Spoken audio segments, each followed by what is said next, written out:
In Atlanta, Roselene Carter, a black woman with a perfect smile, hides a crumbling marriage behind flawless table settings and curated photos. The man she helped build tosses her aside, and the life she crafted shatters. She runs to Chicago with 2 suitcases and a heartbeat full of ash, and finds fire. A flower-dusted laundromat becomes a sanctuary called Nourish. A gentle black man named Malcolm brings tools instead of promises. And the woman told she could never be a mother hears 3 tiny heartbeats. When fate invites her back to the very ballroom that broke her, Roselene walks in standing taller than the chandeliers. This isn't revenge, it's resurrection. At first glance, Roselene Carter's life was the kind that made others jealous. 33, effortlessly elegant, and known for her peach cobbler that could silence a room, she had built what many would call a picture-perfect life in Atlanta. Her husband, Jerome Carter, was a sharp-dressed entrepreneur running a rapidly growing logistics company.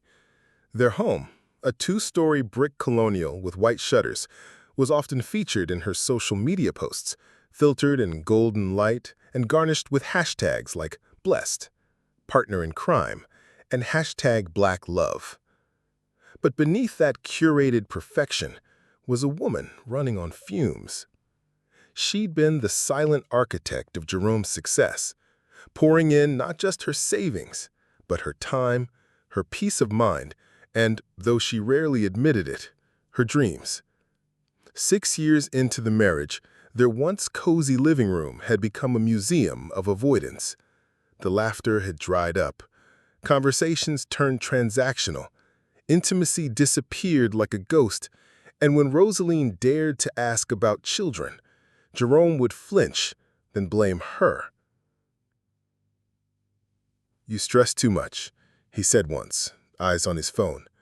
"That's probably why you're not getting pregnant." She didn't answer, just swallowed the hurt and smiled at her reflection long enough to forget who she was. It was during Jerome's 38th birthday party, an event Roselene planned down to the monogrammed napkins, that the first crack turned into a fracture. She watched him, holding court with a glass of scotch, surrounded by colleagues, flirting too long with a woman in a backless emerald dress. That night, after guests left, Jerome didn't thank her, didn't hug her, didn't look at her. He just asked if the trash had been taken out. And that's when she realized she was being erased. Before we go any further, comment where in the world you are watching from, and make sure to subscribe, because tomorrow's story is one you don't want to miss. You see, what happened next wasn't the sudden collapse. It was a slow bleed. One missed kiss, one empty dinner table, one icy silence at a time. Jerome stopped coming home early, sometimes not at all. He claimed work trips, but Roselene stopped believing him when she found a long red hair on his hoodie. She was a black woman with tight curls. Whoever left that hair wasn't her. Still, she stayed, because that's what strong women do, right? They fight, they endure, they hold the house together. Until one day, Jerome walked in with a manila envelope. No words, just a pen. The divorce papers had already been signed by him. His only request? Sign here, and don't make this messy. You know you've got nothing without me. She stared at him, stunned. The man she helped build, emotionally, financially, was now tossing her aside like expired milk. Roselene didn't cry. Not then, not in front of him. She packed 2 suitcases, grabbed her wedding photo album, and walked out into the night. Back to Chicago, back to her mother's house, back to square one. But what Jerome didn't know was this. He hadn't destroyed her. He'd just given her the quiet she needed to rebuild.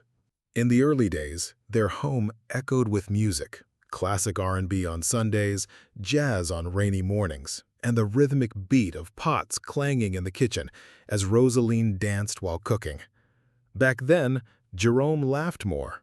He said she brought warmth into every room, that her smile was enough to get him through the chaos of launching a business.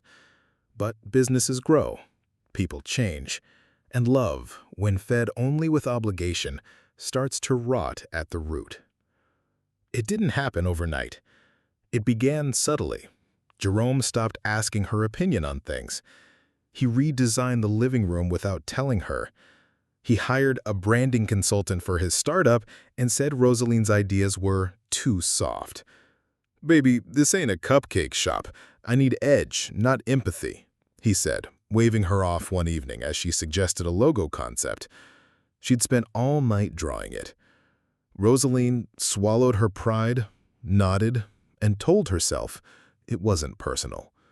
But it always was. The kitchen, her sanctuary, soon became her prison. Cooking was the only time she felt useful. Jerome rarely ate at home, but she still made dinner nightly.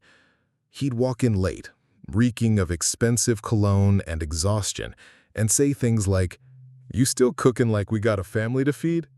Or worse, say nothing at all. Roselene wanted children more than anything. She pictured a daughter with Jerome's smile and her curls. But after years of trying, every test was negative.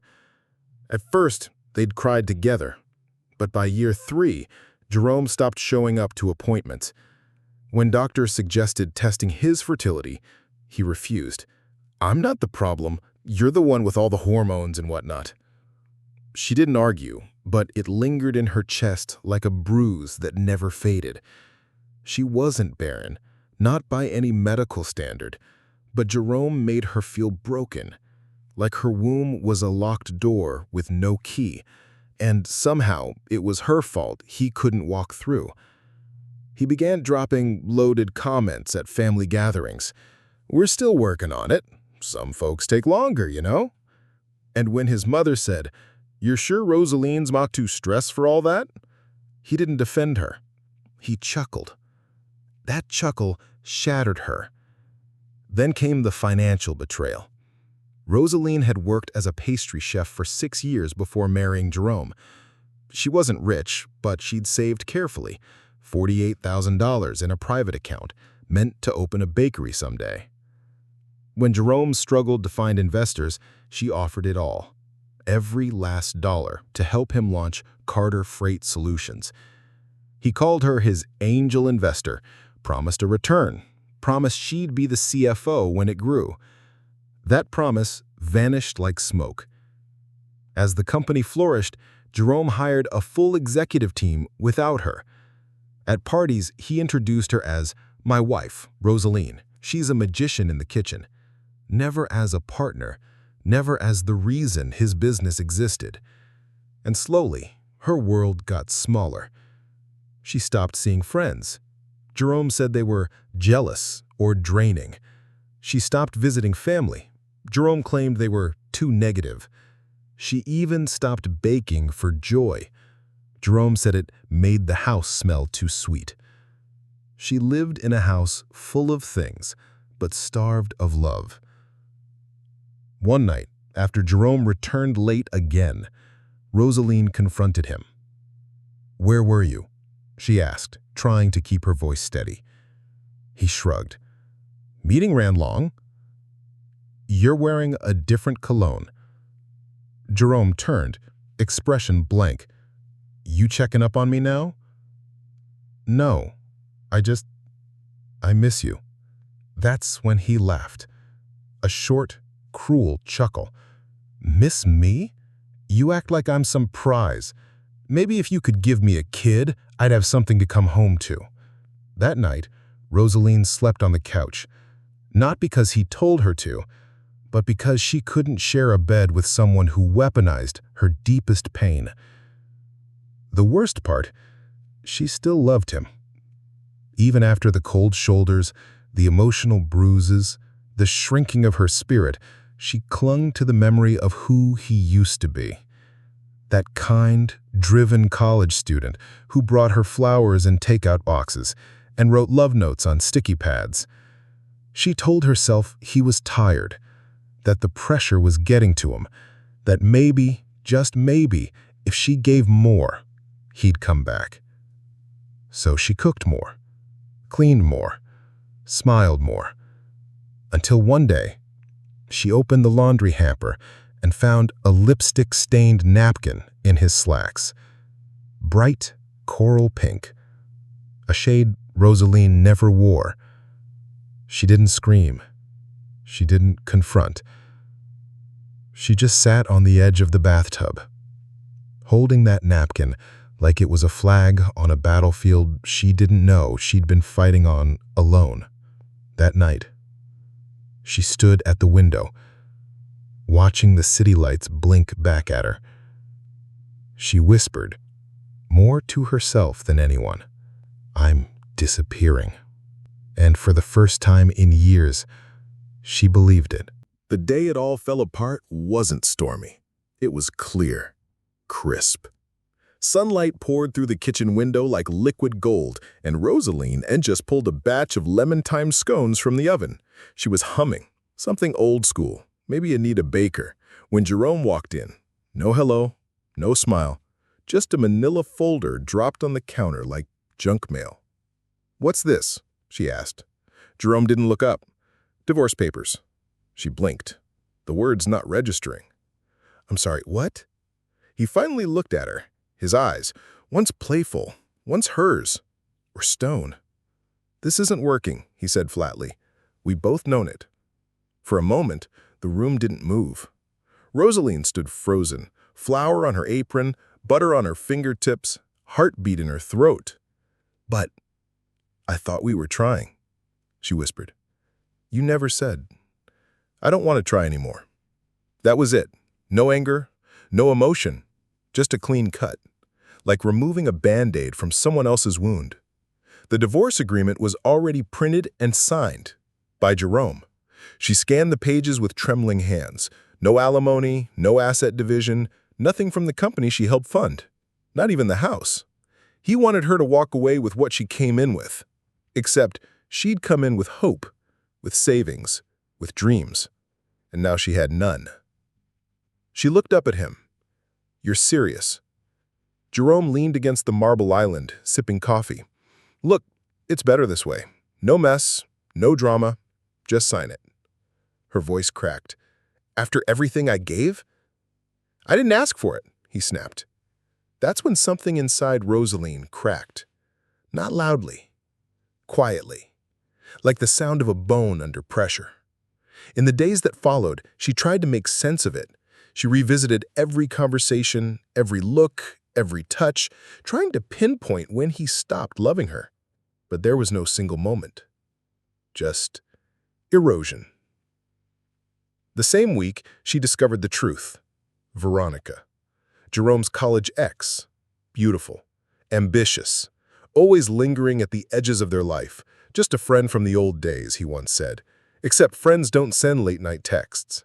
Friends don't post selfies in hotel lobbies tagged #business trip. And friends don't show up on your husband's phone as the kisses. The betrayal wasn't just that he left. It was how he left. Polished, prepared, and protected, while she was caught mid-step like a dancer frozen in the wrong pose. And the world moved on without her. Roselene didn't fight the divorce. She knew she'd lose. She didn't have receipts, recordings, or a lawyer on standby. What she had was silence. And that wasn't admissible in court. But even silence has a sound when it breaks. She signed the papers 2 weeks later. At the bottom of the last page, her hand hesitated. Jerome was in the other room, watching ESPN like they weren't ending a marriage, like they were just choosing a new cable provider. She walked in, dropped the signed pages on the coffee table and said, "You'll regret this." Jerome didn't flinch. "No, Roz, I'll move on." Then he smiled, that cold corporate smile she used to think meant success. She packed 2 suitcases, one with clothes, one with cookbooks, and the last remaining printout of her bakery business plan, yellowed, folded, and smudged with grease from 2014. The Uber driver didn't ask questions, just helped her with the bags. As they pulled away, Roselene looked back once. Not at the house, at the rose bush she planted their first year, now overgrown, ignored. She whispered under her breath, "That's the last thing I'll ever grow for him." Chicago was colder than she remembered. The air bit harder, the sky hung lower. The world felt too loud. Her mother greeted her with arms wide and eyes full of questions she didn't ask. They didn't need to speak. Pain recognizes its own. Roselene moved back into her childhood bedroom, now a dusty storage space, and stared at herself in the old mirror. 39, divorced, childless, broke. Failure, the voice in her head said, but another voice, quieter, deeper, answered, no, survivor. For the first time in a long while, she slept through the night. No footsteps pacing, no cell phones buzzing at midnight, no pretending, just silence. And the slow, quiet process of beginning again. The first week back in Chicago felt like walking through fog. Roselene stayed mostly in bed, under a faded quilt her grandmother had sewn, staring at the ceiling as time trickled by in muted grays. Her mother, Miss Bernice, didn't push. She just slid meals through the door, left warm tea on the nightstand, and sat silently by Roselene's side when she cried without sound. The shame was the hardest part. Roselene wasn't just grieving a man. She was grieving the version of herself who believed love would be enough. The woman who gambled everything, heart, money, future, on a marriage that spit her out like pulp. She couldn't even afford the therapy copays. She didn't have health insurance anymore. Just a broken heart and a back pocket full of resentment. After 10 days, her mother walked in with a simple statement. You can sleep, cry, or scream, but you cannot rot. Roselene blinked.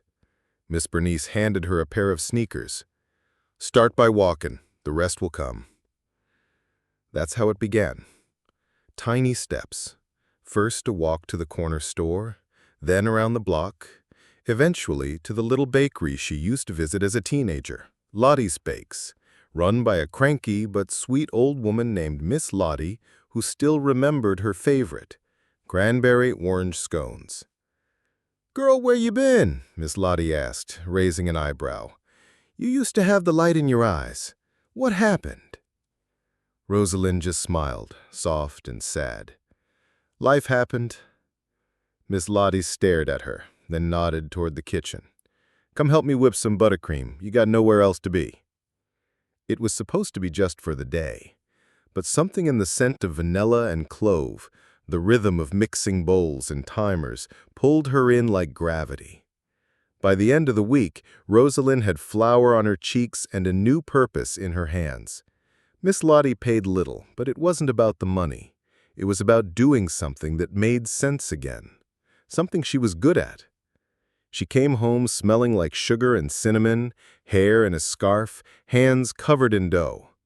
Her mother smiled wider each night. "You're starting to hum again," Bernice said once. She didn't notice it, but it was true. The music was coming back. She found a free support group for women recovering from divorce. The first meeting, she didn't speak. The second, she cried the whole time. By the third, she shared everything, from Jerome's betrayal to her own disbelief at how far she'd let herself fall. A woman named Lisa squeezed her hand and said, "You didn't lose 6 years. You survived them." Those words stitched something broken back together. At night, Roselene began journaling again. Her first entry, "I am not worthless. I am not barren. I am still here." She reread it every morning. Within 2 months, she took a side gig decorating cupcakes for kids' parties. She also started helping Miss Lottie manage the store's social media. Just Instagram at first. She'd post pictures of raspberry tarts, lemon bars, captioned with warmth and wit. People noticed. Orders increased. A local food blogger reposted a photo. Traffic doubled. Miss Lottie, stubborn as ever, just grunted. Told you that sparkle wasn't gone. One Saturday morning, while restocking sprinkles, Roselene glanced out the window and saw a couple walking by. A man pushing a stroller, the woman pregnant and glowing. The old ache stabbed for a moment, but then she felt something else. Hope. Not envy, not sadness, just a seed of possibility. That maybe one day she'd smile like that too. That night, Roselene dusted off her old bakery business plan. It was dated, scribbled in margins, but the bones were still good. She spread it out on her childhood desk, turned on some Billie Holiday, and whispered, "I'm not done." The next morning, she told her mom she wanted to open her own place. Bernice didn't blink. "What are we naming it?" she asked. Roselene paused and said, "Nourish." Because that's what baking had done for her. That's what she wanted to offer others. She didn't have capital, but she had drive, and she wasn't alone. Miss Lottie offered a microloan. Lisa from group therapy had a cousin who did signage. Her cousin Max, a carpenter, built counters at half price. She applied for grants, entered small business pitch contests. She won one. $5,000 from a local women's business nonprofit. She cried in the parking lot. Not because it was enough, but because for once, someone believed in her vision. 6 months after arriving in Chicago shattered and silent, Roselene stood in front of a 600-square-foot storefront with peeling green paint and a creaky door. Her mom handed her the keys. She opened the door. Sunlight poured in. And for the first time in years, Roselene didn't feel like she was just surviving anymore. She was rebuilding. It happened on a Tuesday. Roselene had gone to the indie bookstore 3 blocks from her new bakery. She was looking for a vintage cookbook, something southern, nostalgic, the kind with cracked spines and notes in the margins. She didn't expect to find a man holding the last copy of Soulful Suppers and Sweet Tea, her favorite from childhood. "Excuse me," she said, hesitant but smiling. "I was just coming for that." He looked up. Tall, mid-40s, broad shoulders and a navy pea coat, eyes that smiled before his mouth did. "Oh," he said, "you too, huh?" He held the book up like a peace offering. "You can have it." She shook her head. No, you got there first." He raised an eyebrow. "What if I promised to share?" She laughed, a real unguarded laugh, the first in months. His name was Malcolm Green. Divorced, no kids, mechanical engineer by trade, woodworker by passion. Read a book a week, played jazz guitar, badly by his own admission. Their first coffee happened right after the bookstore. Their second was 3 days later after he stopped by Nourish for a chocolate croissant and left with 6. By the 3rd week, he was showing up every Saturday morning, rain or shine. He didn't flirt. He just showed up. With kindness, with curiosity, with patience. Roselene was skeptical. She didn't believe in second chances. She didn't trust men who smiled too easily or asked too little. But Malcolm never asked for more than she offered. He didn't dig into her past. He didn't press when she dodged questions about Jerome. He just asked how her day was and actually listened. One night, after locking up the bakery, they walked along the lakefront. The wind was biting. The city buzzed in the distance. Malcolm offered his scarf. She refused. He insisted. "You're not allowed to get sick. Who would bake me scones?" She rolled her eyes, but smiled. Then she asked, "Why haven't you asked me out?" Malcolm stopped walking. "Because I wasn't sure you were ready." "And now?" "I'm still not sure, but I'm here whenever you are." She didn't say yes that night, but she didn't say no. The next morning, he found a lemon tart on his porch with a sticky note. Dinner Friday, 7 p.m. Your move. Their first real date was home-cooked. Roselene made roasted garlic chicken and sweet potato mash. Malcolm brought a bottle of red wine and a playlist called First Times and Good Vibes. They didn't talk about exes or trauma or pain. They talked about favorite childhood cereals, about Motown versus neo soul, about how weird it is that people voluntarily jump out of planes. They laughed. A lot. As the months passed, Malcolm became part of the bakery family. He helped fix a broken oven door, built custom wooden shelves for Roselene's spice jars, rewired the flickering sign out front. When Valentine's Day came, he didn't buy roses. He brought her a toolbox, engraved with her name. Because you're building something, and you deserve the best tools. Roselene cried. Not because it was romantic, but because it was thoughtful. No performance, no pretense, just love in its most usable form. He met her mother next. Miss Bernice grilled him for exactly 47 minutes. When she was done, she told Roselene, "He's not Jerome." Roselene nodded. "I know." Her mother smiled. "Then don't treat him like he is." Still, trust came slowly. Sometimes Roselene would flinch at loud voices. She'd apologize for small things, overcook meals trying to make them perfect. Once, she had a panic attack when Malcolm was late to dinner without calling. When he arrived, breathless and apologetic, she was in the kitchen, pacing, hands shaking. "I thought," she began. He hugged her. "Tight, still. You're safe. You don't have to earn anything here." Malcolm never asked her to be whole. He just made space for her healing. He celebrated small wins, cheered when her bakery hit 1,000 followers, rubbed her feet after long days, watched her favorite baking shows, even the cringy ones. They weren't perfect, but they were honest.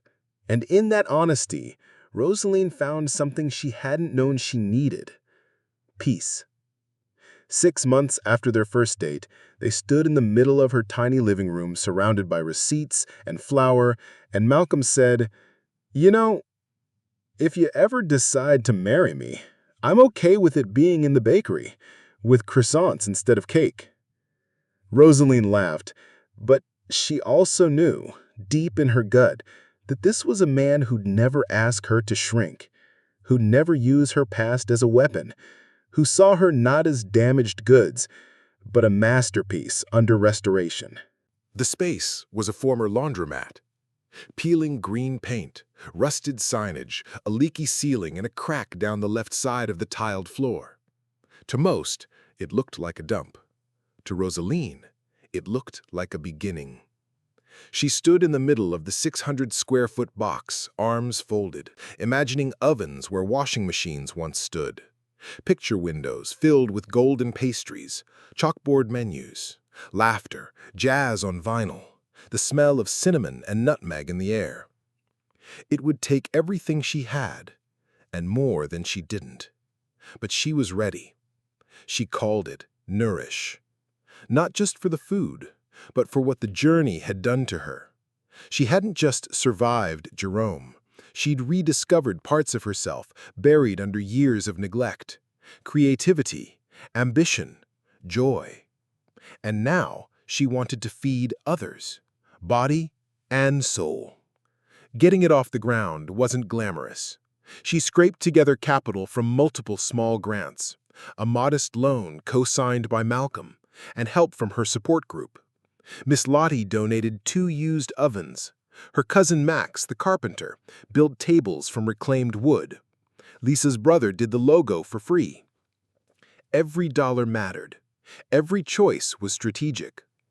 Roselene painted the walls herself, soft terracotta with cream trim. She chose copper light fixtures from a salvage yard. Malcolm installed the speakers and surprised her with a record player in the back. The first song it played? Ain't No Mountain High Enough. She cried in the middle of the empty shop, paint still drying on her overalls. Opening day came fast. They expected 30 people. They got 120. The line wrapped around the block. Someone on TikTok had posted a sneak peek video during soft launch, praising her honey cornbread with chili maple butter. It went viral. By noon, they were sold out of 3 signature dishes. By the end of the day, Roselene was exhausted, flour-splattered, and euphoric. The bakery wasn't just a business. It became a community space. There were poetry nights every first Thursday, free lunch Fridays for single moms, healing hour brunches on Sundays, with gospel music and affirmation cards at each table. Customers came for the food. They stayed for the feeling. One regular, a recently widowed father of 2, told her, "Coming here makes me feel human again." Roselene kept a small notebook under the register where customers could write whatever they wanted: confessions, thank yous, dreams. One entry read, "I left an abusive marriage 6 weeks ago. Your sweet potato pie tasted like freedom. Thank you." She carried that page in her wallet. Still does. Nourish grew faster than expected. Within 6 months, local media picked it up. Chicago Eats ran a feature titled "From Heartbreak to Healing: The Bakery That Rebuilt a Woman and a Neighborhood." Roselene smiled when she read the line, "Her lemon lavender scones are laced with both sugar and survival." That felt true. Malcolm was her rock throughout it all. He stayed out of the spotlight, but made sure she never felt alone. He handled broken fixtures, managed late deliveries, made playlists for the bakery, everything from Nina Simone to Alicia Keys. One day, during a health inspection that ran unexpectedly long, he found him rolling out biscuit dough in the back. Poorly, but with heart. "Don't judge the shape, judge the intention," he said. The stress was real. Some nights she came home and collapsed. Some days orders got messed up and online reviews weren't kind. She had panic attacks. She questioned everything. But every time doubt crept in, she looked around and remembered, this place was never about perfection. It was about purpose. One evening, a woman in her early 30s came in with red-rimmed eyes. She ordered a single ginger cookie and sat in the corner for 2 hours staring out the window. Before leaving, she walked up to the counter and whispered, "You look like someone who's been through hell and came back stronger." Roselene nodded. "That's about right." The woman smiled. "Good. That means I can too." At the 1-year anniversary of Nourish, Roselene hosted a block party. Live music, free samples, local vendors, a balloon arch with the words, "A Year of Rising." She stood in front of the crowd to say a few words, nervous but proud. "I opened this place not to sell food, but to reclaim my story. I thought I had lost everything, but really, I had just begun." The applause was thunderous. Malcolm held her hand the whole time. That night, as they closed up, she turned off the lights and leaned against the glass door and whispered to herself, "You did it, girl. You did it." And for the first time in a long time, she didn't feel like she had to prove her worth to anyone, because she already knew it. The stomach cramps started in aisle 9 of the grocery store. Roselene was restocking her bakery fridge when a dull ache bloomed low in her abdomen. She chalked it up to stress or maybe too much coffee and kept moving. By the next morning, the ache hadn't gone away. It wasn't sharp, but it was persistent, rhythmic, curious. She finally told Malcolm. "Could be a stomach bug," she said, brushing it off. "Maybe endometriosis flaring up?" Malcolm tilted his head. "When was your last cycle?"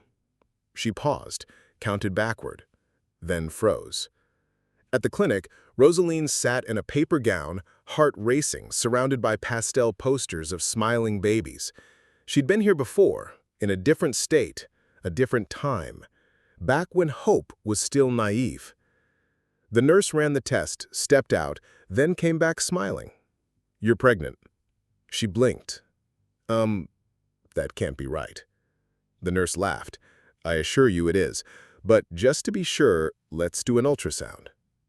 20 minutes later, a technician spread gel across her belly and turned the screen toward her. Okay, she said, there's baby A. Roselene smiled through tears. And baby B. Her heart skipped. And, oh, baby C. Silence. Then the tech looked at her and said, Congratulations, Mama. You're having triplets. Roselene stared at the monitor, mouth slightly open, as 3 tiny flickers of light pulsed in unison. 3? She whispered. The technician nodded. 3. On the drive home, Roselene said nothing. Malcolm held her hand. You okay? She laughed. Not a giggle, a full, unfiltered, belly-deep laugh that turned into a cry halfway through. I was told I couldn't have 1. Now I'm having 3? Malcolm pulled over, turned to her, and whispered, Looks like God's got a sense of humor. Pregnancy was not easy. Morning sickness hit like a freight train. Her back ached, her feet swelled. The cravings were insane. Peanut butter and pickles, jalapeno cornbread with ice cream, mangoes dipped in hot sauce. But Malcolm was a rock. He built a cradle, 3 cradles, actually, with his bare hands. He kissed her belly every night and whispered to each baby. He made her feel sacred. Roselene had never felt so full, physically, emotionally, spiritually. The bakery slowed. Her staff stepped up. Customers brought gifts, neighbors checked in. Even Ms. Lottie crocheted 3 tiny bonnets. Her mother cried every time she visited. You broke the curse, she whispered once. You're going to be the mother we prayed for. At 34 weeks, Roselene was admitted for early monitoring. The doctors warned her triplets often came early and complications were possible. She prayed every night, hands on her belly. I've come too far, she whispered. Let me meet them. Labor hit like thunder, chaotic, fast, full of flashing lights and masked faces. She barely remembers the delivery, just flashes. The bright OR, the cold air, the moment she heard 3 distinct cries. 1, then 2, then 3. When she woke up, Malcolm was sitting beside her, eyes red, a baby in each arm and one resting in a bassinet. You did it, he whispered. They're here, all healthy, all perfect. He placed one tiny girl on her chest.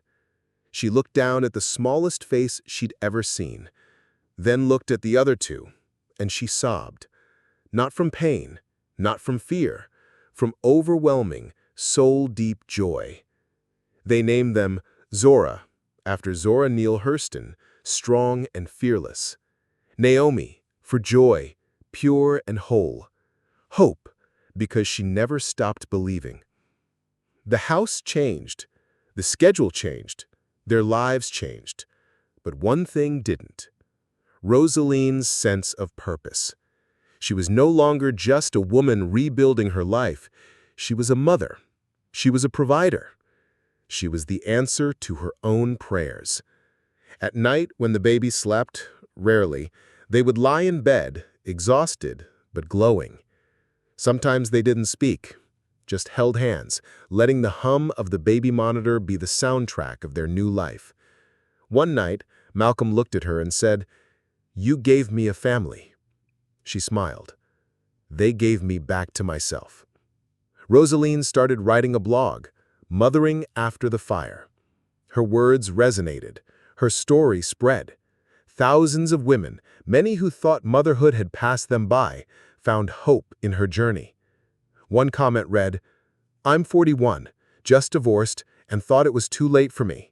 But after reading your story, I'm trying again. Thank you for being living proof that healing makes room for miracles. She printed that comment, framed it above the nursery door. It reminded her every day, miracles don't just happen.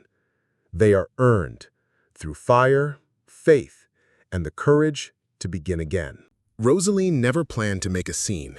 She was done with drama. Her focus was on her girls, her man, and her bakery. But life, just like lemon zest in pie, knows how to add surprise in the middle of sweet. It started with an invitation, a thick, cream-colored envelope in the bakery's mailbox.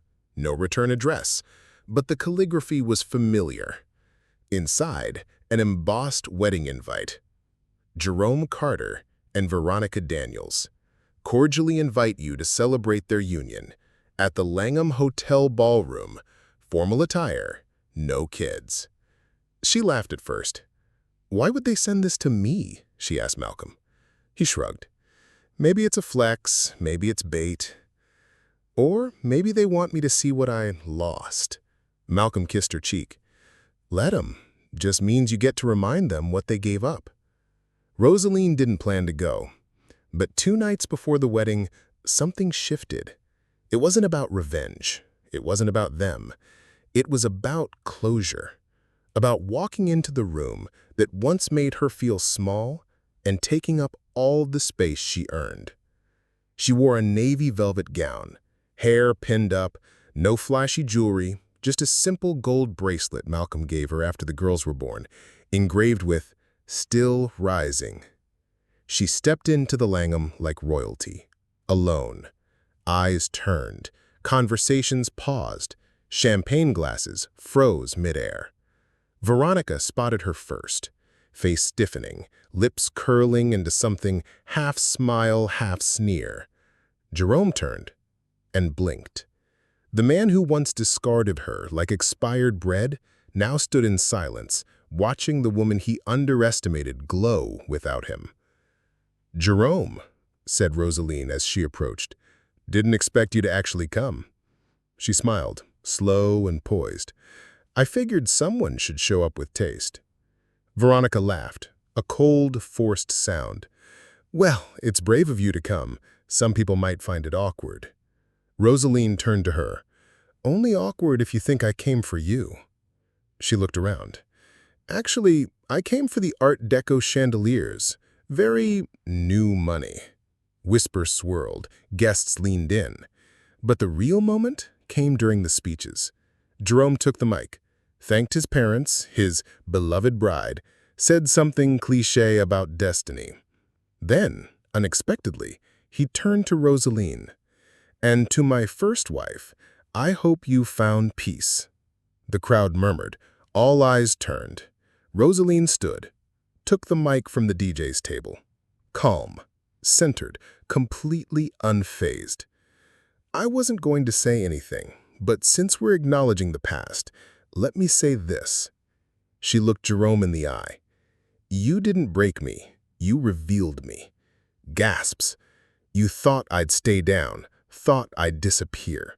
But I rose. I rebuilt. I birthed life where you said there was none." Now her voice grew stronger. "Today, I stand here not bitter, but better. And I hope you get everything you wanted, because I already have everything I need." She smiled at the crowd. Then, handed the mic back. No mic drop, just a legacy sealed. She turned and walked out, head high, shoulders proud, dignity intact. Outside, Malcolm waited with their car. "You good?" Roselene exhaled. "I'm more than good. I'm free." Later that night, back home, she nursed baby Naomi while Zora and Hope dozed beside her. She whispered, "You don't ever have to settle.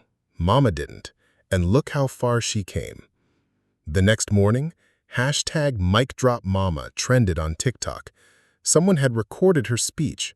Millions watched. She got hundreds of messages. "I left a toxic ex today because of you. Your strength gave me permission to rise too. You walked into that ballroom and burned it with grace." And yet, Roselene didn't care about going viral. She cared that her story, the one written in heartbreak, healing, and heat, had helped women everywhere rewrite their own. It started with one podcast interview. A local host from Resilient Voices invited Roselene to share her story. She almost declined. Modesty, nerves, time. But Malcolm nudged her gently. "Tell them," he said. Somebody needs your voice.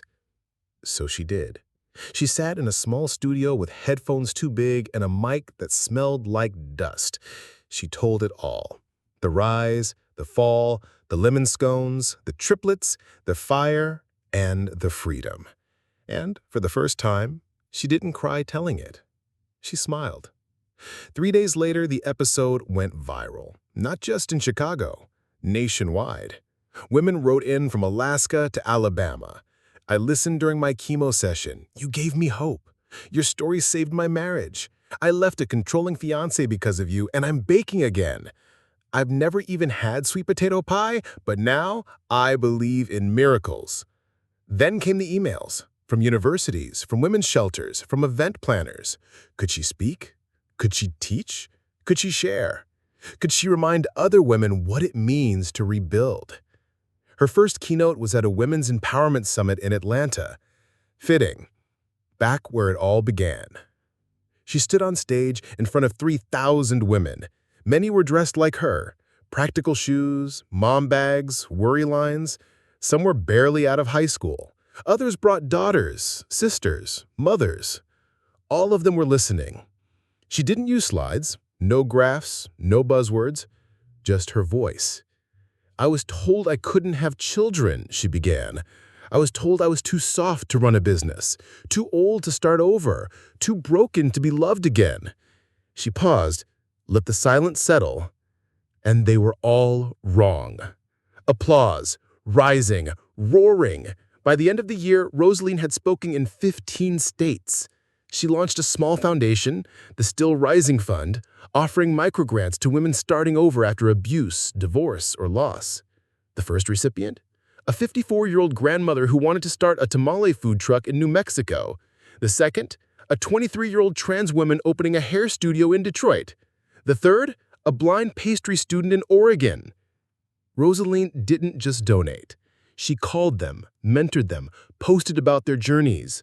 I don't just want to be a speaker, she told Malcolm. I want to be a ladder. Her blog turned into a book deal. Whisked, Burned, Risen, the recipe for starting over. Part memoir, part cookbook, part manifesto. Every chapter began with the recipe and ended with the revelation. Publishers expected 5,000 copies sold. They crossed 100,000 in 4 months. Ellen DeGeneres invited her, so did Oprah's team. But Roselene turned down most TV, not out of ego, out of intention. I want to stay rooted. I want to keep baking for my neighborhood. I want my girls to grow up knowing I didn't trade purpose for fame. She did accept one thing, a Netflix docuseries titled Still Rising. Each episode followed her as she visited a different woman from her grant program, not as a savior, but as a sister. They baked together, cried together, laughed, rebuilt. One episode featured a woman in Mississippi rebuilding her family diner after losing her son.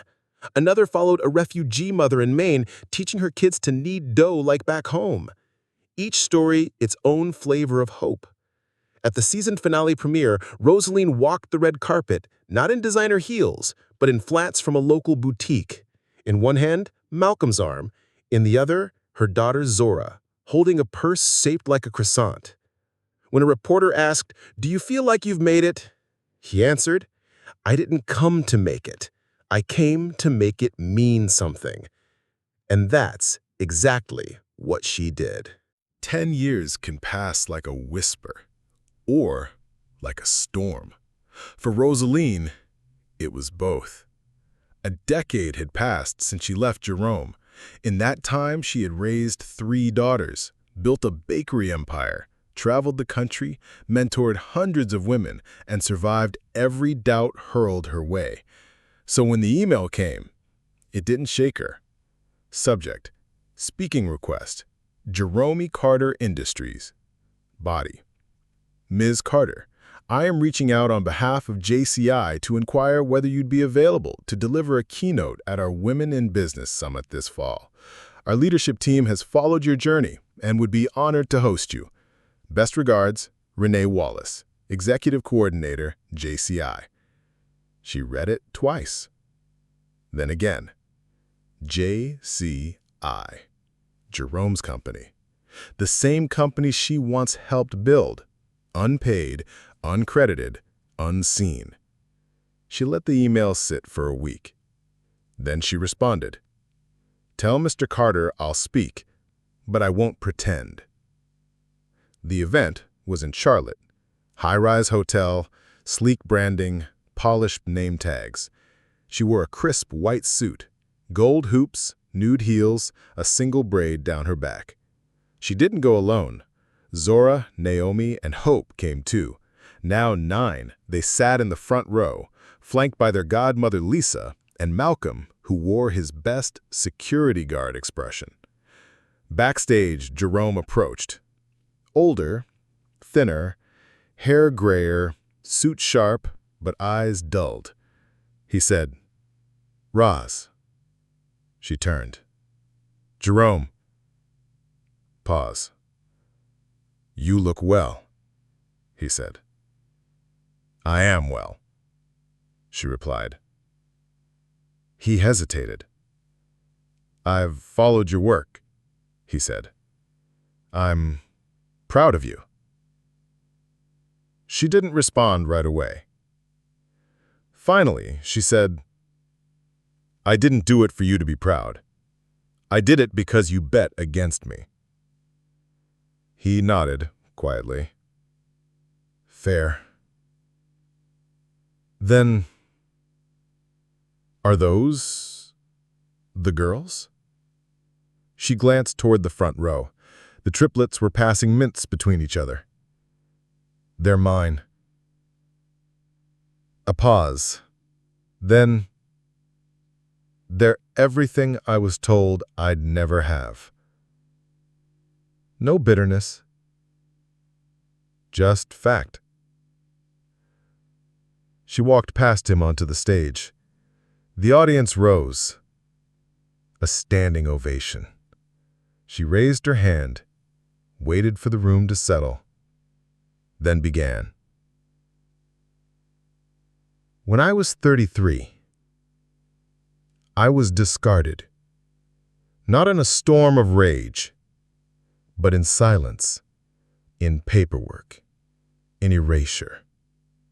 But what he didn't know was that I was a seed, and seeds only grow when buried." For 20 minutes, she spoke without notes about what it means to rebuild, to forgive without contact, to win without returning fire, to rise not for revenge, but for radiance. She ended with, "I don't need applause. I don't need recognition. I don't even need closure, because I am the closure." Afterward, Jerome approached again. "I deserved worse," he admitted. Roselene looked at him, long and hard. "No, Jerome. You deserved exactly what you got. You lost a woman who would have built an empire with you. And I became the empire." She turned, walked to her daughters. Jerome watched as they surrounded her, giggling, fierce, full of life. And in that moment, he knew. He had been a chapter, but she had become the whole book.